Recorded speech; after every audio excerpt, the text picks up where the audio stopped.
Hi there, John T. Hickman here. Welcome to my channel. In today's video, I want to talk about something that confuses a lot of people when they first hear about the mind-body approach, and that's this idea that repressing emotions can create chronic pain, anxiety, fatigue, and other symptoms. For many people, that sounds abstract or even a bit strange. They might ask, why does repressing emotions cause chronic symptoms? I know I asked that when I first had symptoms. So the question I'm going to explore in this video is exactly that. Why does repressing emotions cause chronic symptoms?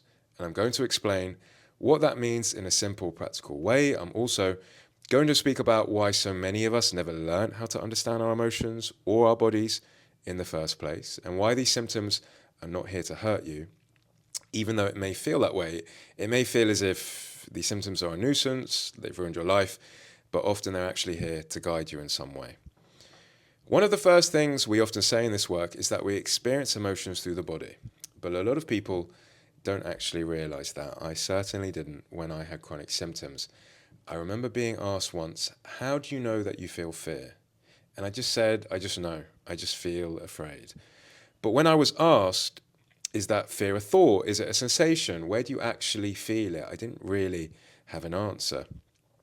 What is a feeling actually? How do we know we're having one? At the time, those questions were almost unanswerable to me. And what I came to realize later was that I hadn't learned how to understand my mind and body in the way that I needed to, in a strange, poetic way. Much of why I developed chronic symptoms was because my body was longing for me to return to it. It was longing for me to build a better relationship with it, to come back to sensation, to come back to intuition, to come back to something that was actually my birthright, feeling through the body.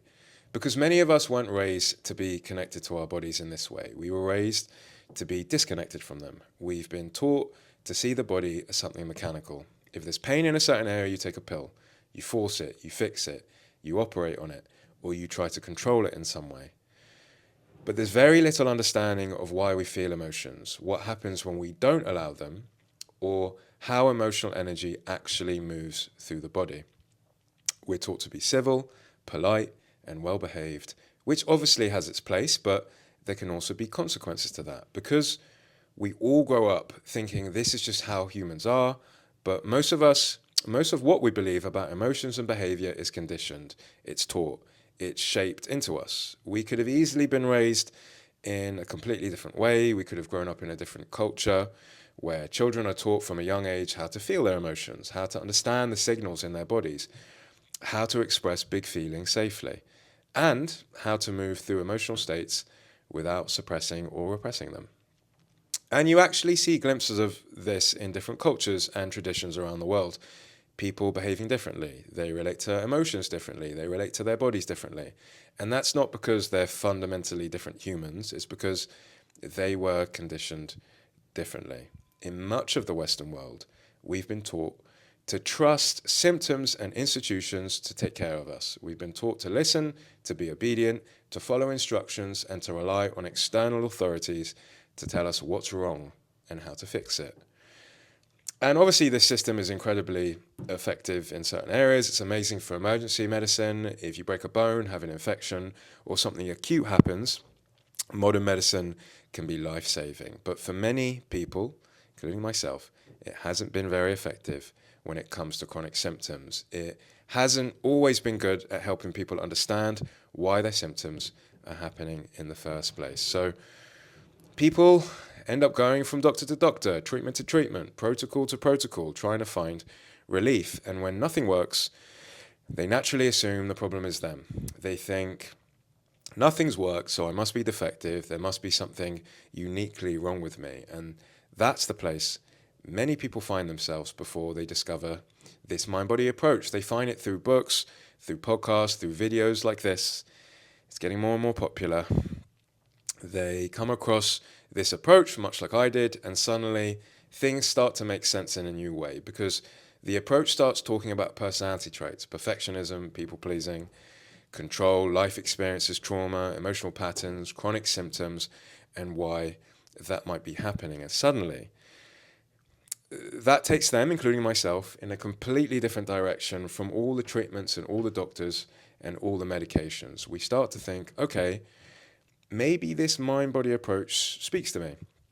Maybe this is the direction I need to consider. Maybe repressing emotions could be the reason I have chronic symptoms. But then, a lot of people feel confused by that idea. They don't know where to start. And that's really what this video is about. So now, let's talk about the emotions themselves. We often say that we experience emotions through the body, but it's important to understand that this can look very different for different people. For example, when you feel anxious, you may notice sensations in the chest, or perhaps in the stomach, or maybe in the throat, or maybe in the head. When you feel angry, there might be heat in the body, or tension in the jaw, or tightness in the shoulders, or a restless energy somewhere in the body. When you feel sad, there could be heaviness in the chest, or tightness in the throat, or a sinking feeling somewhere inside. But this isn't the same for everyone. Some people feel emotions very strongly in the body, other people feel them in subtler ways, and some people feel almost nothing at all. For some people, the body may feel numb, disconnected, or hard to access, and that numbness is not a problem. It's often part of the emotional experience as well. Numbness can be protection, it can be overwhelm, it can be confusion, despair, or simply the body's way of coping. So when we say emotions are felt in the body, we're not talking about one specific sensation in one specific place. It can vary from person to person, from day to day, even from moment to moment. Sometimes you may feel an emotion as tightness in the chest. Other time it might be shakiness in the arms. Other times it may show up as pressure in the head. Sometimes it might just feel like nothing at all. But all of these are a part of the body's emotional landscape. Emotion isn't just a thought, it's an experience that involves the whole body, even if that experience is subtle or numb. That's what I really need you to understand. And when emotions are finally allowed to fully move through the body, they have a natural journey. They rise, they move, they change, and eventually they pass.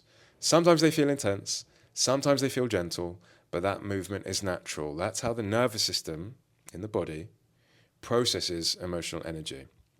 But most of us were never taught to live like that. We were taught to repress certain emotions, not just the negative ones, but also emotions that feel irrational, inconvenient, or uncomfortable for others. And for some people, even joy or excitement wasn't fully allowed, so they repressed these.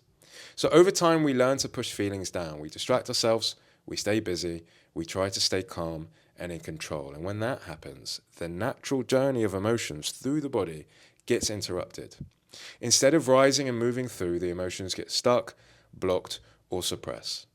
And this doesn't just happen in the mind, it happens in the body. And over time, that can show up as chronic pain, anxiety, depression, fatigue, digestive issues, and other persistent symptoms. Now, here's something important. This repression isn't just about emotions that are reasonable or justified. It also includes emotions that feel irrational, over the top, embarrassing, juvenile, or unacceptable, because the nervous system doesn't care whether an emotion is socially appropriate. It just presents the energy and waits to see what we do with it. If we keep telling our system that an emotion is not allowed, the energy doesn't disappear. It gets pushed into the body, and over time, that becomes symptoms. So in this approach, we learn that repressing emotions are contributing quite massively to pain, fatigue, dizziness, anxiety, and all sorts of symptoms in the mind and body. And we learn that in order to get lasting relief, we have to learn how to stop repressing. We have to begin allowing states of being. This is where practices like meditation, journaling, and therapy come in, not as ways to relax ourselves or escape discomfort, but as ways to learn how to allow the feelings we've been repressing for a very long time. These are safe spaces where you can allow yourself to feel big, intense emotions, irrational ones, childish ones, things you would never say out loud. You can finally give the body permission to hold those emotions and let that energy exist. And here's an important part. We have to relearn also what success looks like in this approach. We've been taught that healing means that you're going to get immediate relief, that if something works, you should feel calmer, lighter, and better straight away. But in this approach, success often means the opposite at first. It means you're feeling more. It means more sensation, more emotion, more intensity, or simply just more discomfort because for a lot of people, they're not even feeling much at all, or they're only feeling pain without understanding the emotional side of it. So just feeling more of anything inside the body, even states of being that we don't actually like, can actually be a sign of success in this process.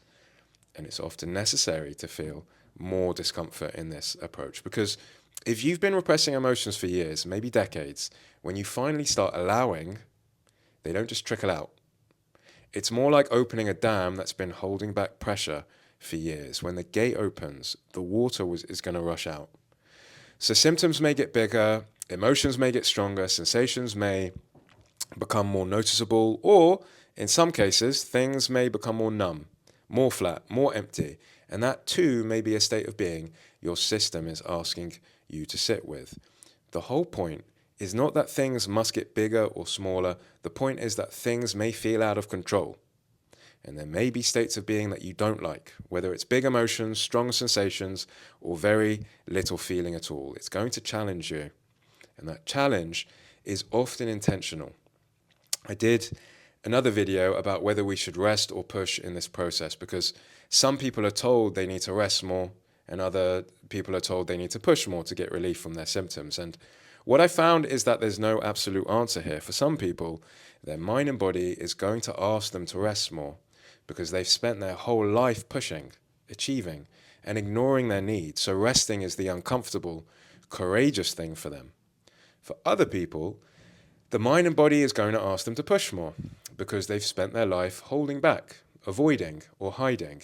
So pushing is the uncomfortable, courageous thing for them to do.